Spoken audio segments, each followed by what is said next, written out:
BBA, BCA, BCom computer కోర్సులో 100% placement లభించే ఏకైక డిగ్రీ కాలేజ్ కూకట్పల్లిలోని I3 డిగ్రీ కాలేజ్ 8367215215. తెలంగాణ ఎన్నికల్లో కాంగ్రెస్ ఇచ్చిన హామీలను ఒక్కొక్కటిగా అమలు చేసే దిశగా కాంగ్రెస్ ప్రభుత్వం అడుగులు వేస్తోంది. మహిళలకు నెలకు 2500 రూపాయల పంపిణీకి రంగం సిద్ధమైనట్లు మంత్రులు పొన్నం ప్రభాకర్, సీతక్క ఓ కీలక ప్రకటన విడుదల చేశారు. ఆ పథకం ఎవరికి అందనుందన్న వివరాలను వారు వెల్లడించారు.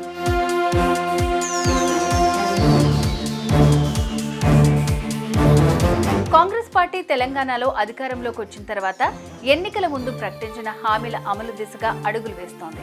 ప్రజలకు ఇచ్చిన హామీల్లో భాగంగా అన్నిటినీ ఒక్కొక్కటిగా అమలు చేసుకుంటూ వస్తామని ముఖ్యమంత్రి రేవంత్ రెడ్డి ఇప్పటికే ప్రకటించారు. అందులో భాగంగానే ఇప్పటికే కొన్ని పథకాలు అమలు చేస్తున్నారు. లోక్సభ ఎన్నికల కోడ్ ముగిసిన సందర్భంగా మరికొన్ని హామీలను అమలు చేసే దిశగా చర్యలు చేపడుతున్నట్లు మంత్రి పొన్నం ప్రభాకర్ ప్రకటించారు.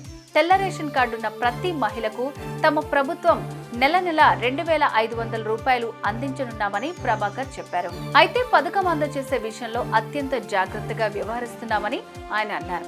అటు మంత్రి సీతక్క మీడియాతో మాట్లాడుతూ కుటుంబంలో ఎటువంటి పింఛన్లు పొందని మహిళలకు మాత్రమే ఈ పథకాన్ని వర్తింపచేయనున్నట్లు చెప్పుకొచ్చారు.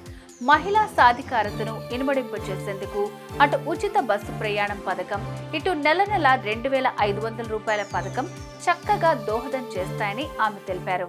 సుమన్ టీవీలో మీ పర్సనల్ అండ్ బిజినెస్ ప్రమోషన్స్ కోసం కింది నెంబర్కి కాంటాక్ట్ చేయండి.